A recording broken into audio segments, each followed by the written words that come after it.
Hey guys, and welcome back to another beautiful episode of the You in Progress podcast with this super special episode close to my heart.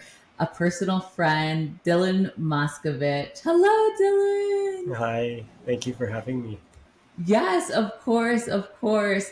So, Dylan is a former Olympic athlete. He's also an Indigenous liaison, working with not only promoting and preserving Indigenous wisdom, lifestyle, advocacy, even, but also the founder of Heal X and also Tierra Viviente with his wife Mariana. So, welcome. I cannot wait to hear about everything and also have our audience get to know a little bit about you. I know you've impacted my life quite a bit.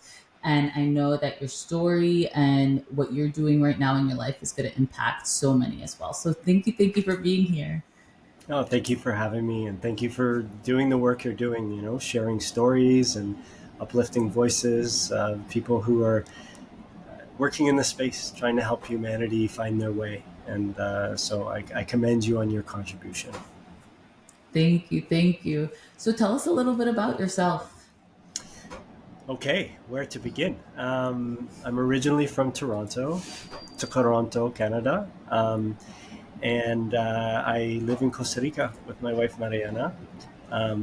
Yeah, I grew up. I was born and raised in Toronto. My mom was actually originally from South Africa, so I'm first I generation know that. Canadian on my mom's side, and I grew up figure skating. Like the predominant journey of my upbringing was spent in an arena, a skating arena, and I'm the oldest of four, and we all were very involved in figure skating and other sports. I played other competitive sports, but figure skating was my calling. It was my identity, and I dedicated and devoted pretty much my whole life to that journey. And then when I retired in 2018 after representing Canada for 18 years. So it was a very, very long and full career, which I'm very fortunate to have survived and stayed somewhat healthy through and had the experiences that I did. I went through a pretty major transition trying to find myself and my purpose. I threw myself into acting and modeling, and then I was broadcasting, I was teaching skating, I was doing motivational speaking for a lot of my career and afterwards. And then when the pandemic shut everything down, I really went through a deep existential crisis, a dark night of the Mm, soul, and really took that time to go inward and changed my life. Started studying different philosophical, spiritual paths of this journey inward, from Buddhism to yoga to uh, different indigenous earth-based practices, learning from plant and fungi medicines, and made the move down here to Costa Rica to further that study and that journey of being in service to others through coaching, mentorship, and ceremony and retreat facilitation. And that's what I devote my life to now, alongside my wife Mariana. And in a very small nutshell, that's me. oh, that's super beautiful. You know, we've had guests that have really dedicated a large portion of their young adult life into either a degree or a belief or an achievement. Um, to find themselves in, and I know you mentioned like you use like the term existential crisis, and to find themselves in like a misalignment with themselves. Um, and some of them, they didn't know where that misalignment came from. They just felt it. And I'd love to know, what did you in kind of that coming to the point that you felt that maybe yourself or how you were living or whatever it would be wasn't sustainable, like what did that feel like to you coming to that point? There are layers to that, as there's always layers. At the end of my career, my skating career. I was trying for one more Olympics, and 3 weeks before the national championships, where the team was to be named, a 200-pound mirror fell on my face and knocked me out, and I had stitches and I had a concussion, and I tried to compete 3 weeks later with a concussion, and I missed the Olympic team by one spot, and that was the end of my career.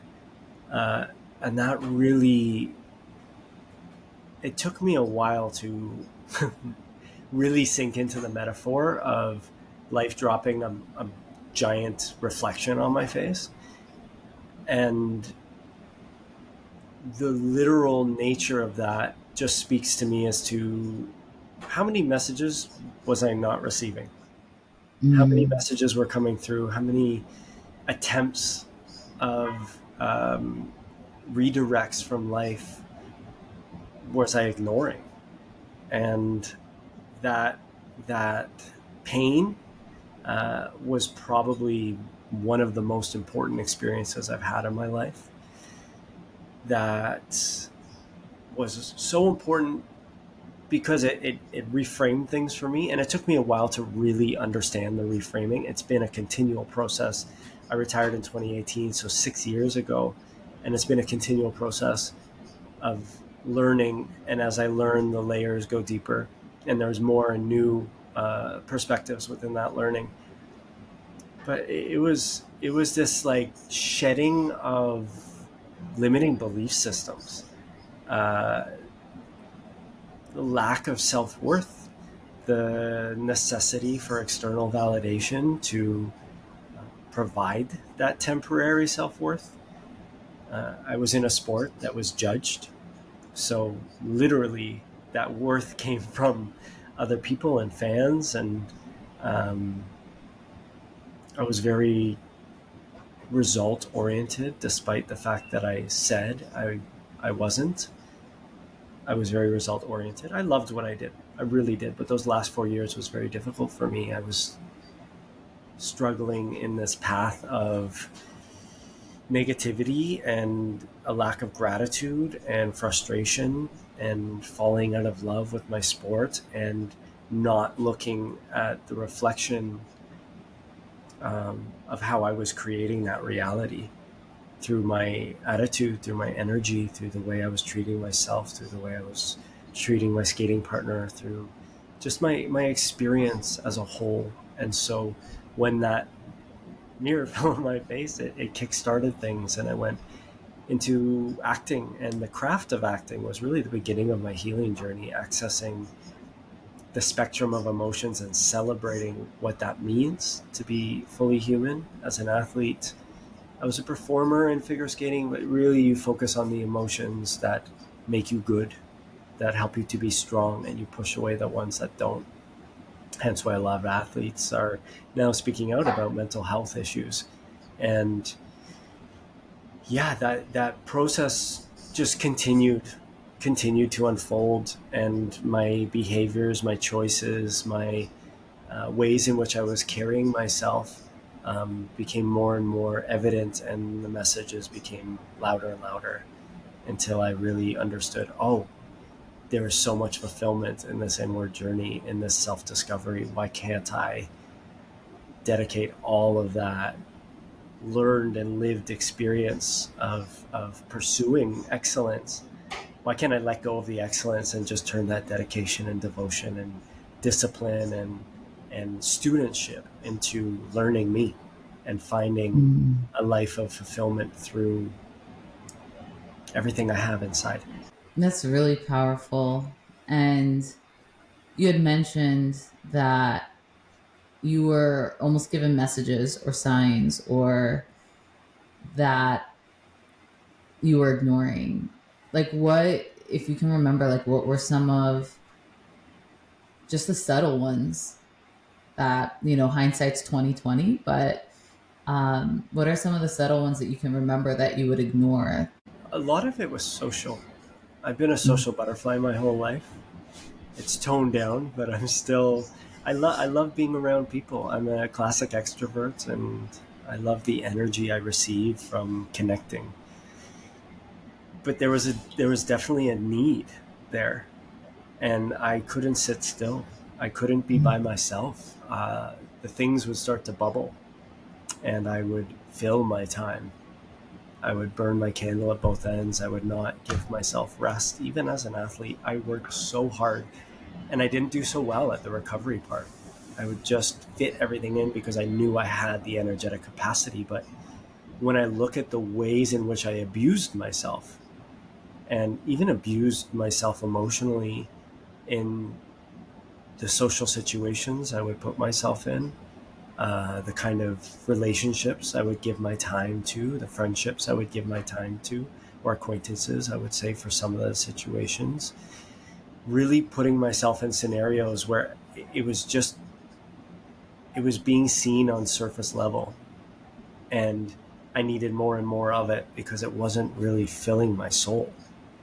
And in many ways, I was disconnected from that depth.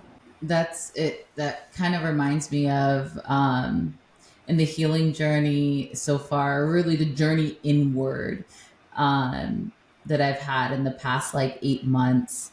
Leaving my company and just not knowing where the next step was.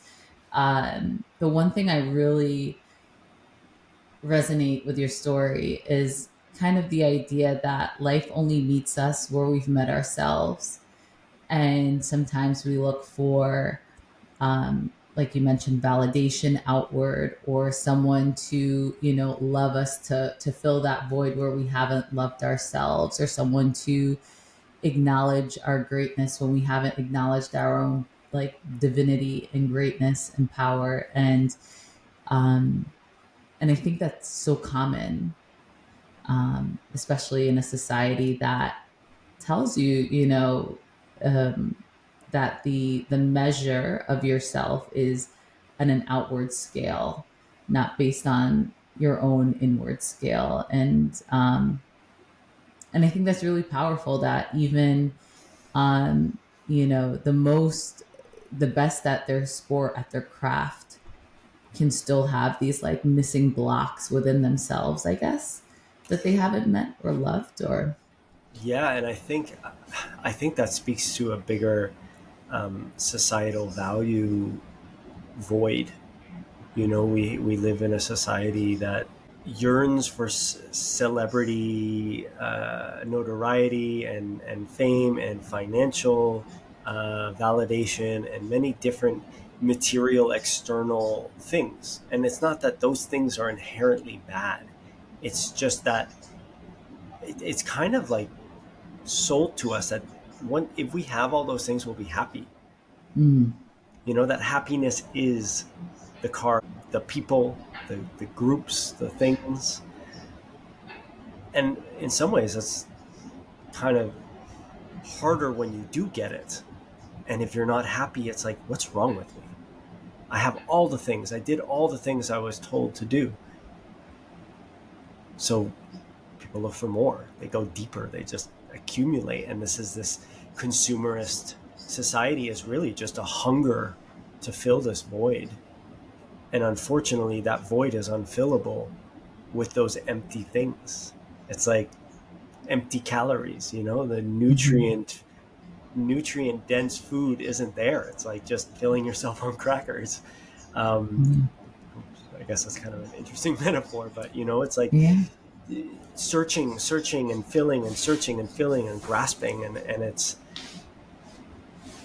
like looking for that deep breath that fills your lungs. It's like, oh, this is what it feels like to be present. This is what it feels like to really brush with sustainable joy. Yeah. And it's true. You can, you know, earn or achieve, a $3 million house that I do feel that just waters $3 million worth of what it is that you're not substituting, but the lack within Mm-hmm. yourself that you're not meeting. And I know for myself, um, that it it is one of, there's one thing for someone to disprove something, a limiting belief, a pattern, a wiring, a lifestyle. There's another thing I know for myself, to for me to disprove something that I've been participating in for decades. It's almost, it's powerful, but I think personally it's a heartbreak and a realization almost of not self-betrayal, but um, for you to really break your own patterns. Um, but it's also the most beautiful of cycles to break, I feel. In going, from, where you were, in your, sports career, and then the different avenues that it sounds like you delved into and explored. Um, what brought you to South America, Latin America? What brought you to where you are now? Many things. Part of it is plant medicine. I had a very powerful experience with a medicine that shattered everything, and I had my first real glimpse at the me I thought I was, and watched it dissolve, and it was terrifying. I was unguided. I was not prepared. I did all the things that I now in this work say not to the opposite of what we recommend in ways of really working with these allies as medicines, as teachers, and it was exactly the way it needed to be. Um, that dissolving led to a dissolving of the reality I saw around me. I was always a city person. I lived downtown Toronto. I was acting. I wanted to move to LA. I wanted to be in the mix of everything. And then when that happened, the world shut down 3 months later, and my heart just cracked open. And with the civil rights injustices that started happening, I started looking into factory farming and the terrible way animals were being treated in the world. Like, it was just this domino effect of truths coming through that I didn't allow myself to see. And I I cried in bed for weeks. I just went through this really deep state of awareness, and the world as I knew it was melting away. And I started becoming connected to, and this happens a lot with these sacred medicines, is this reconnection with the earth, which is not separate from what we are. And I felt this longing to be connected with nature, with plants, with trees, with animals, with an environment that was full of life. And in the city, I looked around and saw nature's graveyard. I felt disconnected through the concrete, through the buildings, through the cars, my nervous system became more aware of the energetic strain that it was under.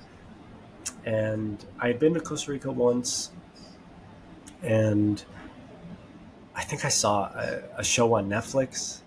Maybe it was Zac Efron's Down to Earth. you know, there was an episode. I was like, oh, interesting. This is an interesting show. And then there was this episode of him going to Costa Rica and going to visit a commune, and Stephen Brooks was guiding him through it and talking about fruit and I was just like, wow, I got to go back to Costa Rica. Look at all that lush life there. And Mhm. my friend and I were writing an animated screenplay about two guys who get lost in the jungle and go and end up on a self-discovery, spiritual awakening journey. And we said, let's get out of here while we still can. Everything was shutting down, and we left. And we traveled through the country, living out the journey of these characters. And then when we were in Costa Rica, or in Nosara, we were staying in an Airbnb, and we went to dinner and came back, and our Airbnb had been robbed, and our laptops and everything were gone. And I called the Airbnb manager the next day and said, "This is random, but do you know where I can find a plant medicine ceremony? I've been looking." And she's like, "That's so weird. You had asked me that. This is what I do." And it was Karina. And she said, "There's a retreat. We're leading a retreat a week from now, or in 5 days, and there's one spot." And I left my friends and I hopped in the car with her because she was next door.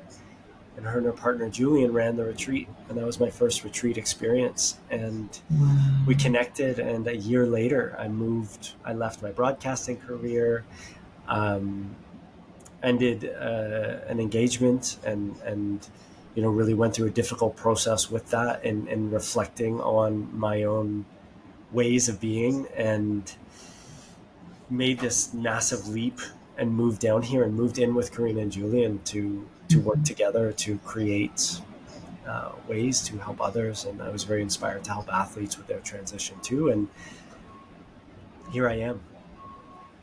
That is beautiful. And what do you think changed from it? Sounds that, you were going with the flow to be able to just ask your Airbnb host that, in the same sentence or conversation as we just got robbed.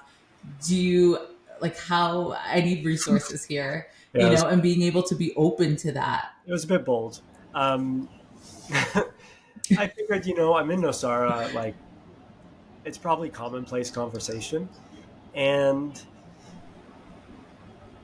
I had like part of this process was I had this mentor come into my life, Vyacheslav Kristayan, who is just a dear, dear, dear friend and brother, and such a pivotal guide in my life. And he was there with me through my existential crisis and awakening. And he said, like, what would happen if you just chopped off your head and lived from your heart? And I was in this practice of learning to listen to that. And something inside me pinged and just said, ask. And I was like, okay. So I asked. And it literally changed the entire trajectory of my life, that question. For some of the listeners, they've heard the term plant medicine. And of course, there are labels or misconceptions or ideology around what plant medicine is. I'd love share what plant medicine is, what, not only from your experience, but also from, indigenous traditions and ancient wisdom and healing. Yeah, this is a big conversation. We're in kind of the middle of another revolution or renaissance, I guess, of these medicines, both lab created and nature created. And these medicines are allies.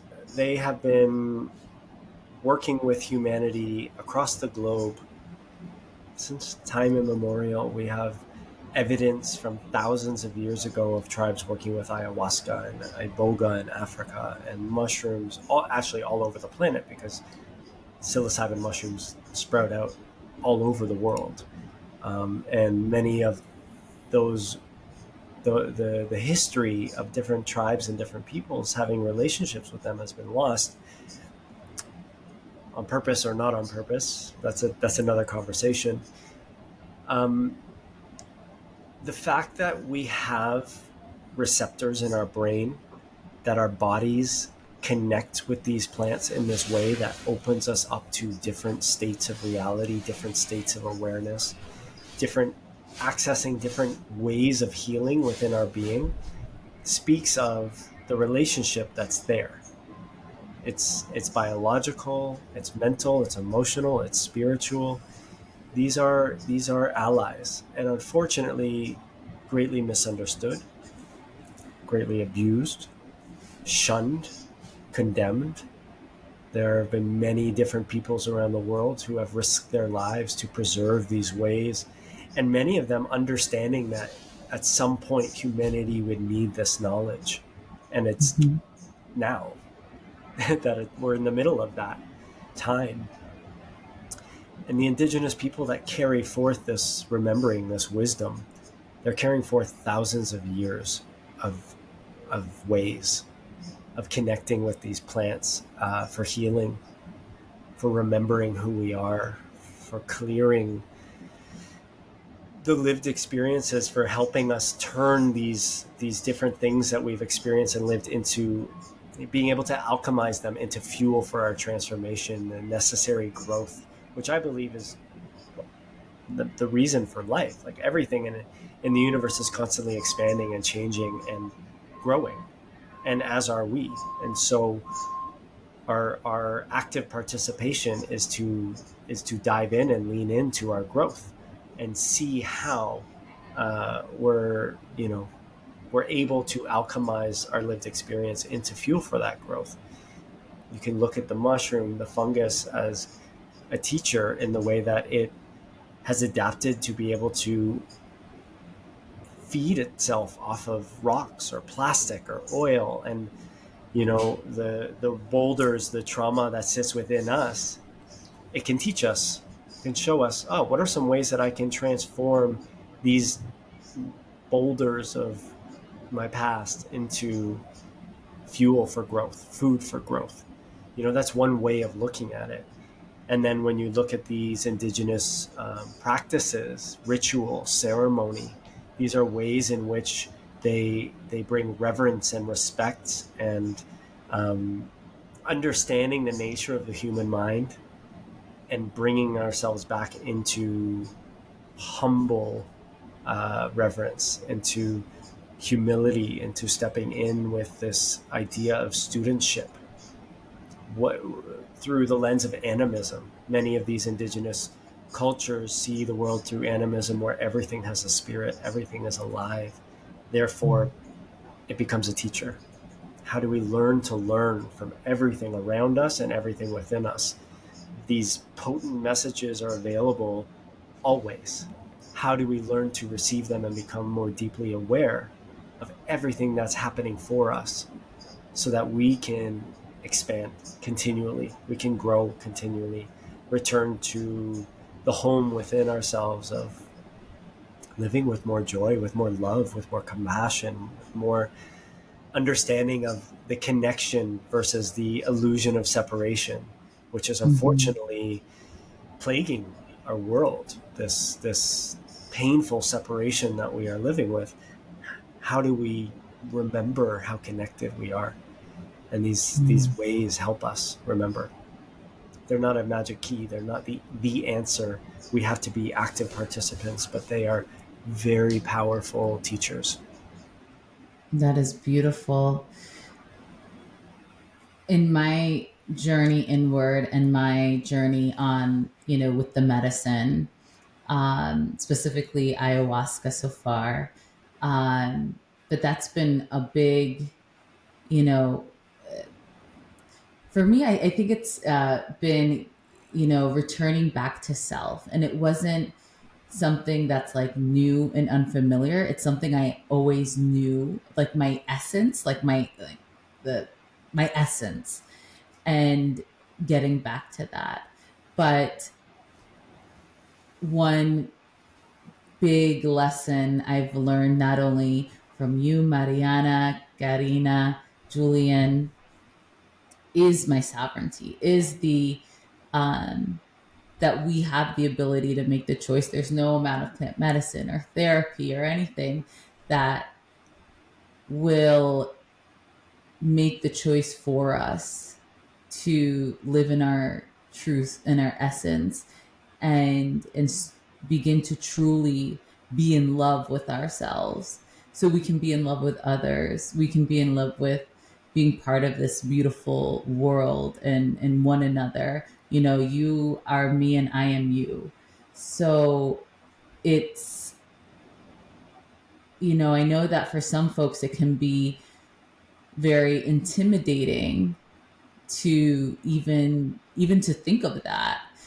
um and you mentioned something earlier too, and it was really kind of, sorry to go back, and it was when you felt yourself super restless and finding yourself, finding distractions and filling up each moment with something to do instead of being. And a lot of people, I think that's very scary for, right? We have our phones, we have the news, we have our engagements, we have whatever it is to just fill up the time to do, but never be.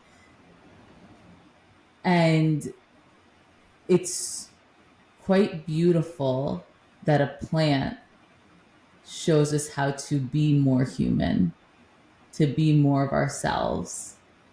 Um, I've always just, that's always like blown, I don't want to say even my mind, like that's always just humbled me. And even just thinking about it now, it's just really, it's something to wrap my head around, something to wrap, I don't know, my heart around.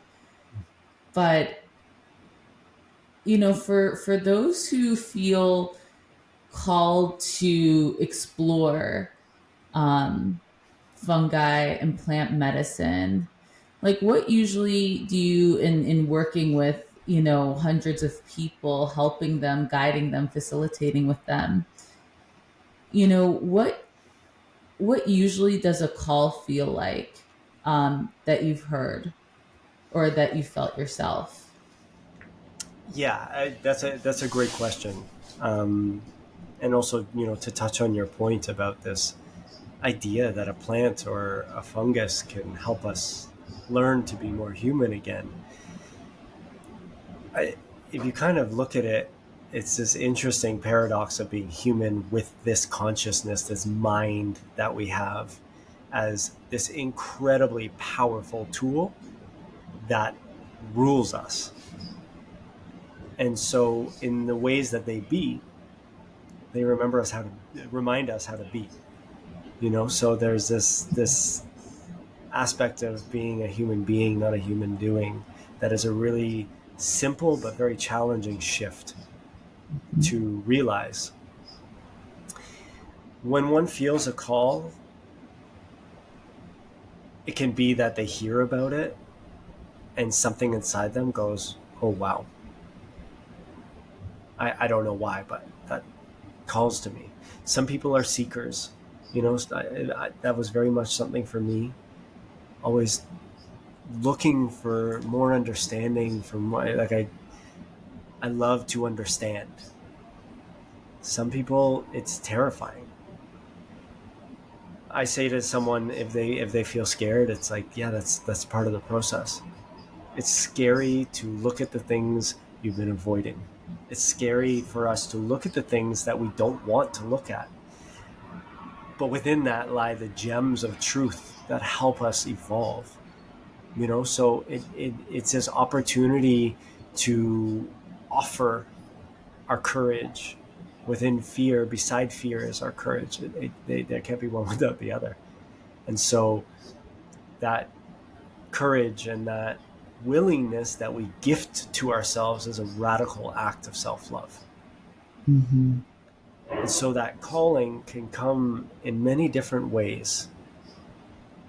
And sometimes we may not be ready, and that's okay.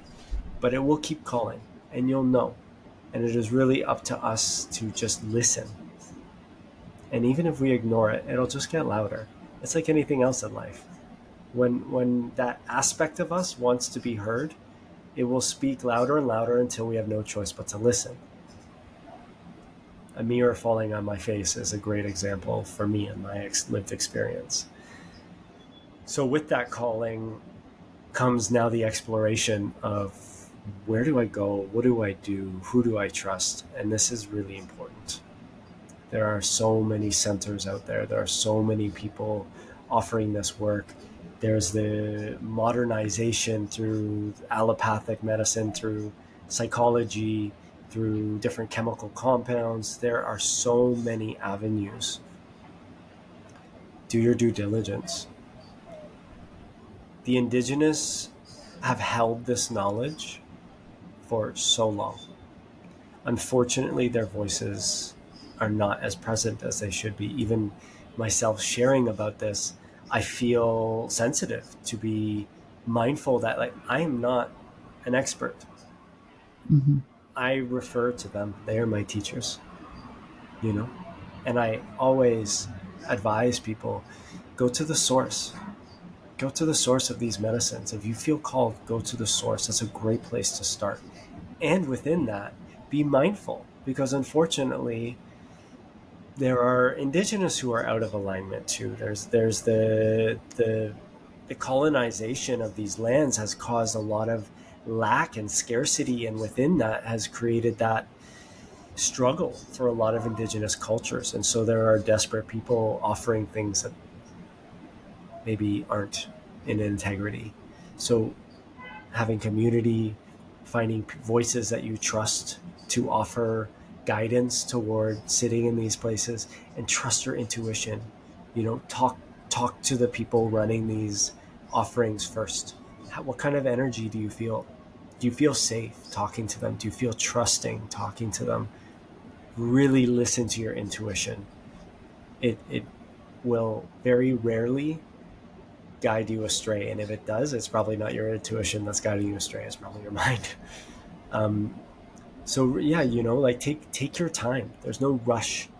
The right time will appear, and the right place will appear. And maybe for some people, I was very fortunate that I was guided toward really integrous opportunities and medicine carriers.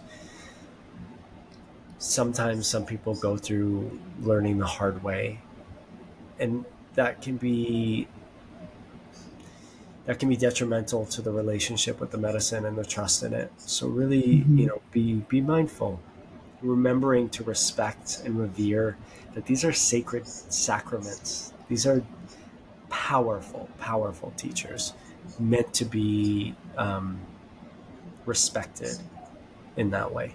You had mentioned intuition, and especially in something as I know for me as now it's clear as day, like that this was like the path that I needed to take to get closer to myself and closer to humanity. Um, but for others, it can seem very still taboo, or what are you doing?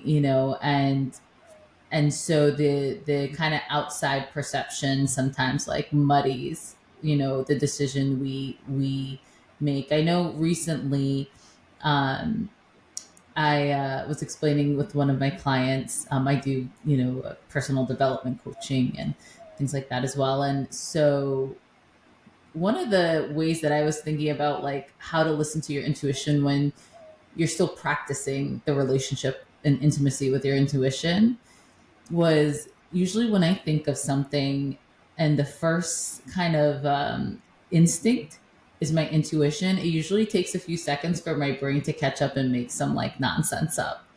But like that first like gut is usually for me my intuition, and then whatever the blabber after, you know, is my ego or my my mind trying to scramble things. And are there any ways or suggestions that for folks to how to follow their intuition? Yeah, that's a great question. I think that's like a big part of the human journey, especially in today's world. We live in such a mind centric world. We desire to know, to categorize, to label, so that we have some semblance of control, so that we can understand everything and not be surprised. You know, Mm. I feel like this came to me once in a ceremony. The mind knows, no, the heart knows and the mind wants to. Mm. So the heart and the gut, those body, the somatic intelligence and wisdom that we carry is so Mm-hmm. underutilized in today's world. It's constantly speaking to us. And as an athlete, that was something that I didn't really understand how to listen to. It was very much like I'm in tune with my body, but my body's enslaved. It's doing Mm. what my ego needs it to do to get what my ego wants. So there Mm. wasn't like this healthy reciprocal relationship, intimate relationship.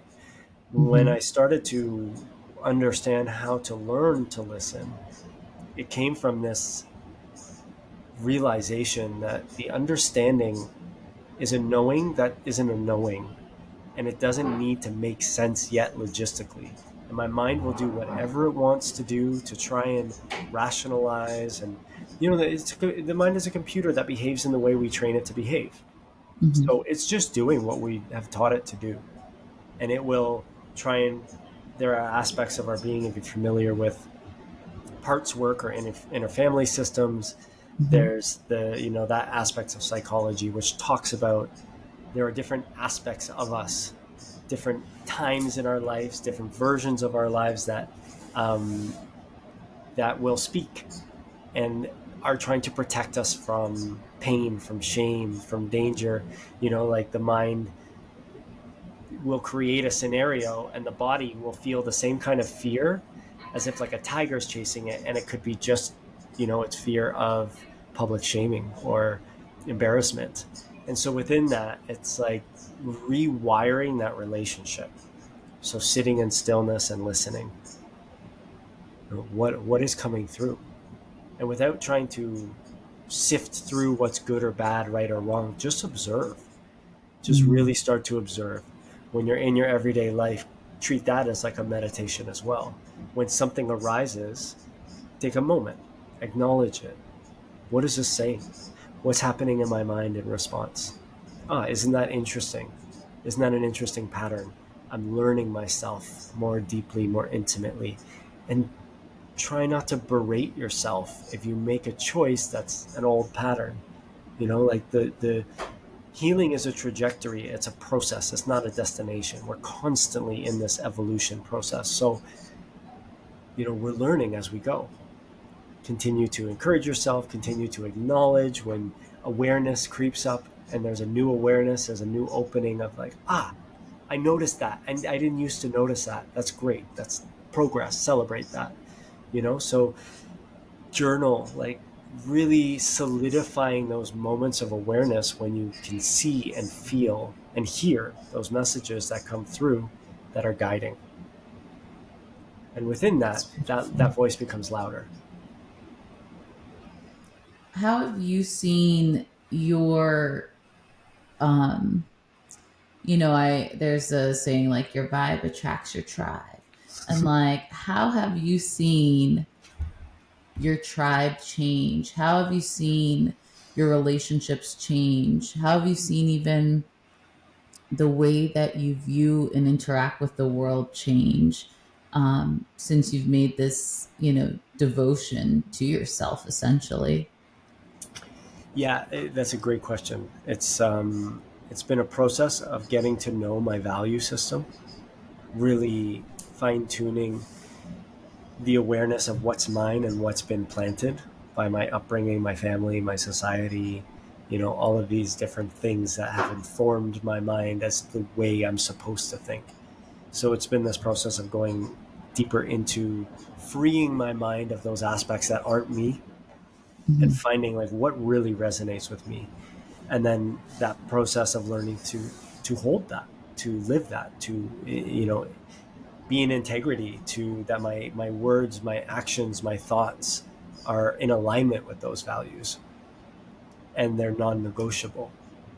That Mm. without condemnation, without judgment and separation, which can be challenging, Mm-hmm. recognizing where that isn't valued, my values aren't valued, they're not understood, they're not celebrated or in alignment, and saying that's okay. My relationship with myself is first and foremost, and my energy is very valuable. So I like spending time with myself now. B, who would I like to share my energy with? Is it nourishing my soul? Is it helping me to grow? Are we growing alongside each other? Do we have a level of respect and depth that I feel is in alignment with the way in which I want to live and connect with others, and not needing to hang on to things just because they've been there. Mm. It doesn't mean the love is gone. It doesn't mean those relationships weren't so beautiful in my life, and I'm still immensely grateful for them. They've led me through my journey. And how can I create space for the kind of authenticity and connection that I want to live with? It's another form of self-love. Am I listening to what my soul is asking for? Wow. And I know for you, you're a recent newlywed. Congratulations, Mazel Thank, Tov. thank you, thank you. Yeah. How do you think, you know, in this journey inwards, you've been able to even be able to receive a love like you have now for just to give everybody a background. I know I'm a fan. I know everyone's a fan of Dylan and his wife Mariana. The I've been able to witness just a glimpse of their connection and devotion to one another. I know me and my sister, I remember we were both in awe that when we would like sit and like break bread with you guys, have lunch, and you would take her plate, and she was like connected, just like speaking with me or whomever it was.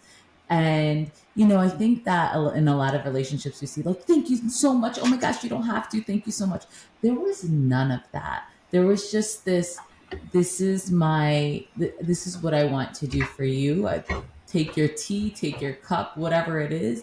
And she was just there to receive, and the love and just the act of service, even if it was little, small, whatever it is. So I always, again, this is just me going on a little tirade here, how beautiful it is to witness. But how has it been like to be able now to participate and coexist and co-create a love like that? Whereas it sounds that, not too long ago, it sounds like maybe you wouldn't have been able to be in a space to even receive or identify a love like that. Hmm. Thank you for your reflections. Um, you're right. I wasn't able to give or receive love in that way because I wasn't giving myself love in that way, and a lot of the love I was giving was in need of receiving love. And I think to fully give love, it has to be free, and we have to continually ask ourselves and look at ourselves like, what are these old patterns that are coming up? How are they preventing me from giving like free love? And what are the parts of my old prisons that are still permeating through into my ways of being in this continual healing and excavation? I am continuously in awe and grateful of my wife and um, our life and the love that we share. And it's also challenging. There's definitely a shedding of this idea that beautiful love is just always easy. I think really devoting oneself to a commitment in this way is probably one of the greatest spiritual undertakings one can take, to really, like, really allow someone in, to see all the parts of you, and to allow them to witness you meeting the parts of you haven't met yet. In that vulnerability, in that rawness, is yeah, it requires courage. It requires trust. And there are so many layers of trust, and we talk about trust in relationships. And I didn't understand, I didn't respect trust. I didn't really get it. And the depth of trust is that you create safety for each other that is unconditional. And that love is unconditional. To really understand and create that love is to see someone in all the ways that they are and to love them for it. And to see yourself in all the ways that you respond to the sticky parts and love yourself through it. And she's my greatest teacher. Um, and we walk this path together. So we are constantly learning as we go. We are constantly evolving as individuals and as a couple. You know, our teacher, one of our teachers from the Shipibo family that we work with, the Lopez Sanchez lineage, Maestra Inez's family, um, our teacher, Maestra Lila, which is one of her daughters, actually came and gave us a blessing at our wedding. And she said, in the Shipibo tradition, and she said, "You are becoming one flesh." Very sharp guidance. And it's this realization like, what does that mean? What does that really mean? To not lose your individuality and to not lose your own needs, to be able to understand your boundaries, to understand how to express those lovingly, even when it's difficult. And then also to understand that it is not just you. And in those sticky moments where the ego wants to fight to be right and wants to, um, wrestle with the challenges, how can you, like, in those challenging moments of chaos within your being, remember they are me. They are a part of me. I am one with them. How can I love myself and in turn love them more deeply through this? And then transform this into deeper connection, deeper trust, deeper awareness, and not get so put off or scared by these challenging moments, because they are literally happening as offerings for our evolution. And so in this way, relationship becomes this incredible teacher in our lives. And romantic partnership is one avenue of that. But the way we relate to everything, the way we relate to food, the way we relate to exercise, the way we relate to our surroundings, to our family. In Buddhism, they say if you think you've reached enlightenment, spend 15 minutes with your family. They hold the keys to all your deepest wounds and all your Yeah. buttons that, you think, oh, yeah, I've healed that. It's like, sure, let's see what happens. You know?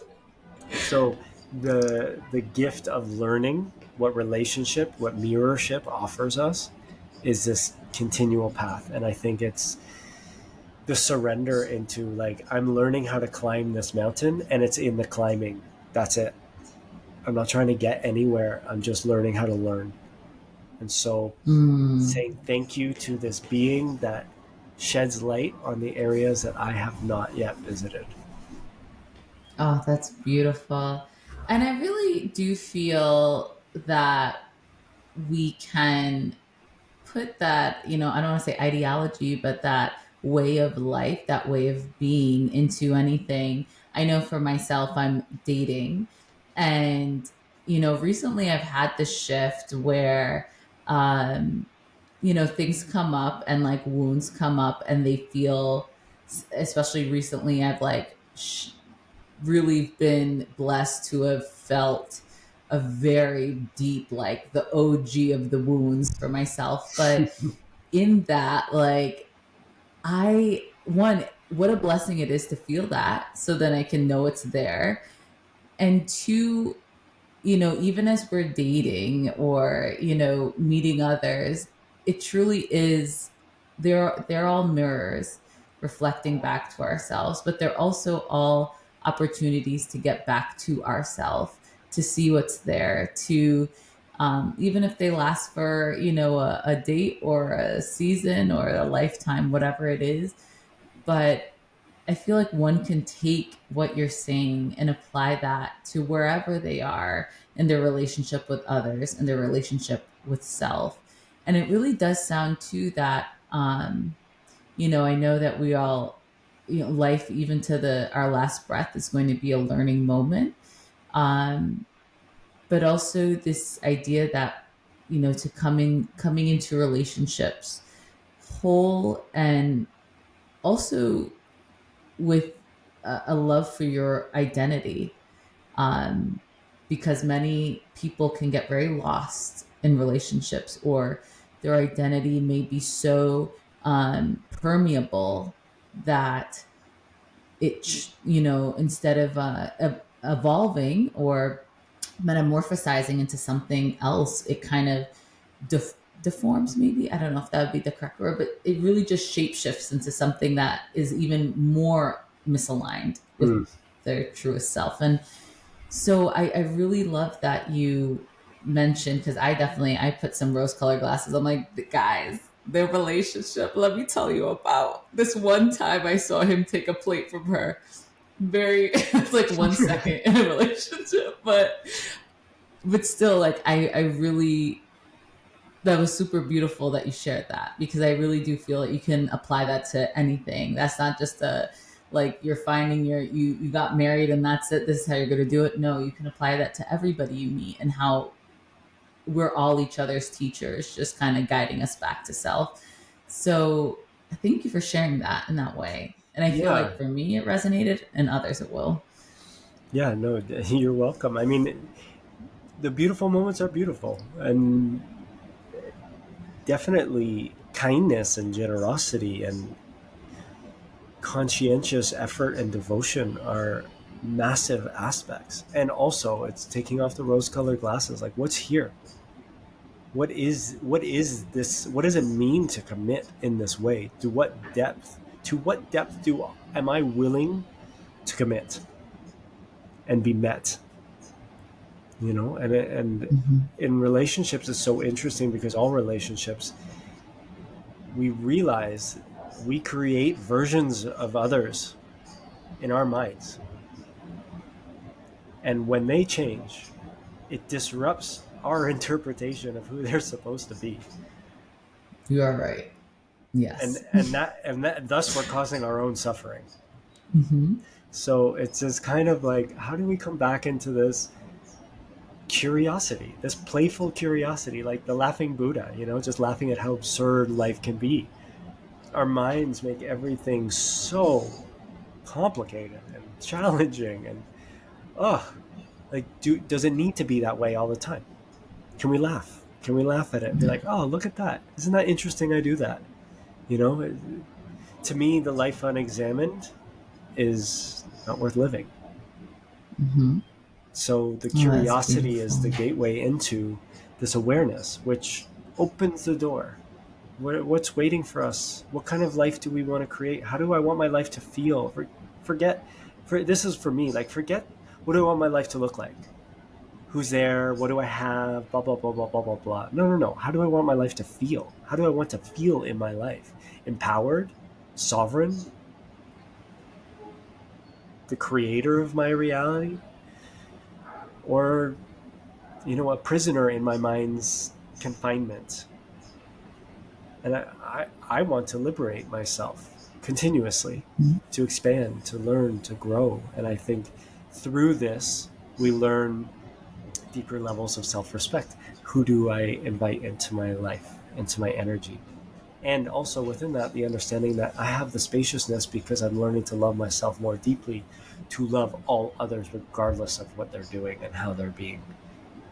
And that, to me, is the greatest gift we can give to the collective, to Mm-hmm. those that we love, is our own individual healing, our own understanding. Who am I in this lifetime? What am I here to gift the world? And that's my responsibility, to break free of Mm-hmm. the confinement of who I am told I'm supposed to be, and to really discover who did I come into this world to be before I was told who to be? How can I breathe life into that, and creatively explore what that expression wants to be, and move with it as it shifts and changes and evolves. And relationship is a great way to To to do learn. that. Yeah. I truly believe that, like, our, how, I don't know, like, the biggest lie I think that's been told to humanity is that their power, or how, like, infinite they are, is limited, and limited infinite. Yeah. Anyways, it's an oxymoron. It's like jumbo shrimp. So you Good. know, but it really, I think when folks really just tap into just the idea, or sitting in the energy of how infinite they are, and how much of a choice they have in how they participate with their life. And yeah, I think the collective humanity, you know, there's room for everyone at the table. There's room for abundance. There's room for happiness and joy and how you live your life. You want to live your life in Manhattan in an apartment? Bless you, mama. You want to live your life in Costa Rica? Bless you, papa. Like there's room and individuality and imagination for everything possible. And I think for me, for having like to see that the light isn't at the end of the tunnel, that the light's within me, Hmm. for that's been such a beautiful gift that I've shown and learned through myself. I just want everybody to feel that, for themselves and to witness that within themselves.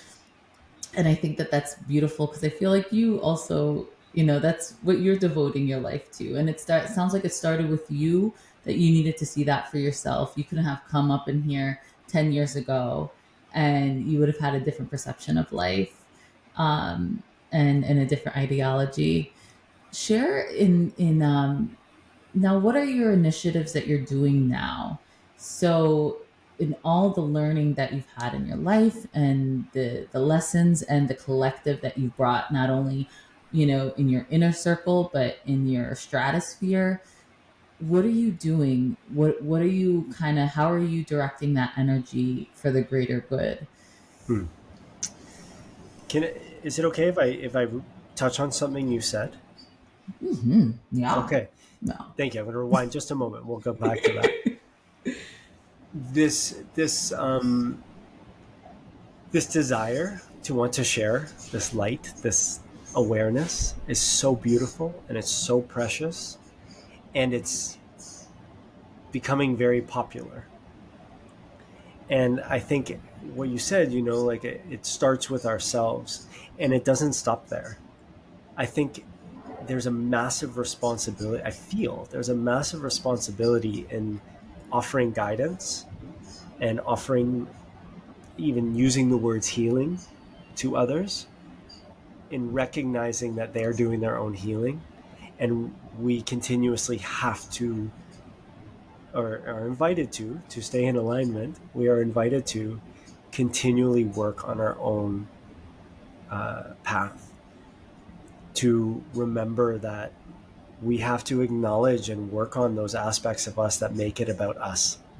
That someone else's healing becomes now our ego's fuel to grow, and um, and just this idea of free love, just genuinely wanting that for others, Mhm. wanting that their light gets ignited. A single candle can light 1,000 other candles without dimming its light. Mhm. And the desire for that light, that unique, genuine expression of their light, to shine in the world, for them to enjoy their light and to share it with others, um, that takes work.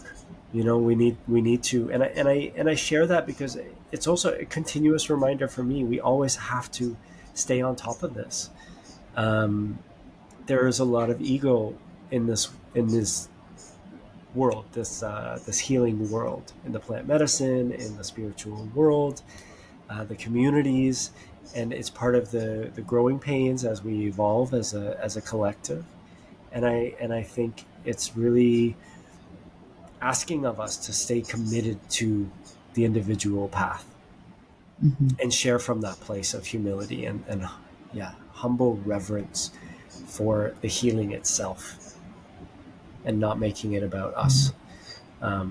Yeah, thank you for allowing me to go there. I just, if it No, that came yeah, through, and I it's felt it was very powerful. And some of my experiences I've had recently in different areas of this work, and seeing colors come through and without judgment, it's just, yeah, okay, it's not about having drank ayahuasca this many times, or done this many vipassanas, or had this many ego dissolutions, or whatever it is. It's like, how am I grounding that into my body, and walking in this life as me in the best way I can, in the highest expression that I can. We all who devote ourselves to this work have the responsibility to have compassionate accountability with each other. That's it my can be No, thank you. And it can be like I've had to, I know, check myself, especially as I want to share everything that like I've sat with and like and experienced. And I know many of those experiences are for me to sit with. They're not for, broad publication. Two, you know, people who receive it will receive it, and people who don't, like, also beautiful. It's okay. I think everybody, needs to go on the journey and the path that they need to go on for whatever the reason is. Um, because we never know, like, the perfect design of everything. Mhm. But it's definitely, I know for myself, I've had to check myself before I wreck myself. But yeah, no, there is a lot. There is a lot of ego a lot of the times, or like almost like an authoritarian, like based on like spirituality. And it kind of like, I don't know, it feeds into like how we became separated from one another to begin with. Um, so yeah, no, I appreciate you bringing that up. Thank you. Mhm. Yeah. So tell us, like, what are you doing? How, what are some initiatives that you're working on? Hmm. Yeah, some of the work I'm doing right now, I have my business that I've created called Helix, Mhm. which is based on the helix, the spiral. Uh, Yeah, I just heard you said helix, and I was like, wait a second, you talking about the double helix? yeah, Okay, all yeah. right, I that's mean, awesome. I love Okay. metaphor and symbolism. The helix, the spiral in sacred geometry has a lot of teachings that really spoke to me at the beginning of my journey. Um, Mm, and on my website, I share about that, the creation of that vision. And also heal X is like I'm healing X. Whatever it is, I can heal it. I can work towards that healing. So Helix is kind of the umbrella. I offer coaching, mentorship for life, for the spiritual undertaking, the journey inward, the just wellness of the being. Um, mhm, and then also working, with people preparing and integrating medicine experiences. And then as okay. well, I work with mindset for athletes and performing artists, helping them to find a cleaner fuel, a more sustainable fuel within them that burns their desire. Coming from a place of discovering wholeness and freeing themselves from some of the confinement of the mind, the pressure, the result oriented necessity. Really, kind of tapping back into the love that largely I lost at the end of my career. And Mm, this healing journey has given me a lot of perspective, and so I work with young athletes and older athletes and performing artists, and a desire to work more with people going through that major transition afterwards as well. And then my wife and I, Mariana, we've created Tierra Viviente, which is our collective. It's an ecosystem for individual and collective healing with, retreats, couples work, individuals work, and mm, a location here in Costa Rica as well for some private work. And yeah, just being a home for people to come together and create community to support each other in these ways. We work with the indigenous family that we support, um, the Lopez Sanchez lineage, the Shipibo family in Peru. And so through Niue Raushabo, which is the matriarchal leader, the grandma, Maestra Inez, it's mhm, her family center. And we do master plant dietas there as our own study, and we support their dietas there as well on the facilitation team. And then one of the daughters, Maestra Lila, along with another maestro, Maestro Damien, they're in the process of opening their own center called Samati Shopo. Shobo, which is outside of Iquitos in Peru, and so Mm-hmm. Mm-hmm. we'll be helping them and uh, doing offering some tours with some offerings in the U.S. and uh, watching these things grow as they evolve. You know, Mm. many different things in the works, and then on top of that, offering some online self-paced programs. I just released through Helix a program called Becoming, and that's Mm. my Learn World's school page. Helix.earth is the school page, and there's the Becoming program in there. That's my first one, and I hope to release some more. And these are just an opportunity to work through things on your own, and there's the opportunity for personalized guidance and communal communication for those who are in the course. And I'm going to offer some uh, collective calls as well, but really just discovering ways in which I want to express um, my own journey and just what I feel might be helpful to others as for them to discover their ways forward. Oh, that's beautiful. How can I know that our listeners will be more, might be more inclined to reach out to you, even if they feel the calling? Where can they find you? How can they reach out to you? And especially if you are, working alongside Ines and her family, which I was had the pleasure of a lifetime to sit in my first dieta, not the last. So I definitely would love our listeners to know how to contact you, how to start that conversation, and even, get guidance to where to go from you. Yeah, yeah, thank you. And my website, dylanmoscovitch.com, has all the updates and info, and my newsletter. You can sign up for that on the website. And then my Learn World school page is helix.earth. And then on Instagram, I have at dylan.moscovitch, and also Helix has an Instagram. I believe it's underscore Helix underscore, something like that. You'll find it connected on Yeah, my Dylan we'll Moscovitch page. definitely.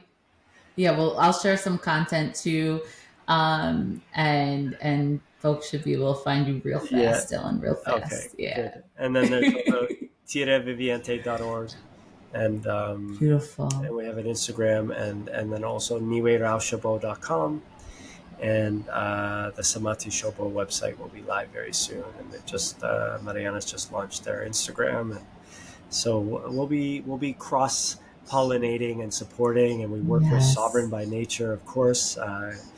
Um, the partnership with Karina and Julian that has grown over the last couple of years so beautifully, and Mm. so we'll be offering different activations with them. We have a culture of care call, which is open to all that we've worked with or not worked with, people with plant medicine experience or not, and it's creating this collective community of coming together and sharing Mm. in these ways of authenticity and truth. And so sovereignbynature.com has offerings. We have a couples journey in Costa Rica here in April.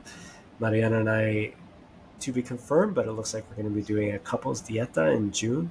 Oh my And then we're God, also that is going to be so having beautiful. different individual focused offerings as well. And so much to come, much to come. Oh, that is so perfect. Oh, and last but not least, before we wrap up, Dylan, first of all, thank you. This has been such a lovely, beautiful conversation. I can't wait to listen to it myself. And but before we wrap up, we're still in kind of the beginning of the year. We're in February. If you were to kind of for your intention for this year, so the year of blank, what would your year be? What's your Mm, intention for this year? that's a very good question. Expression, authentic expression. The We year.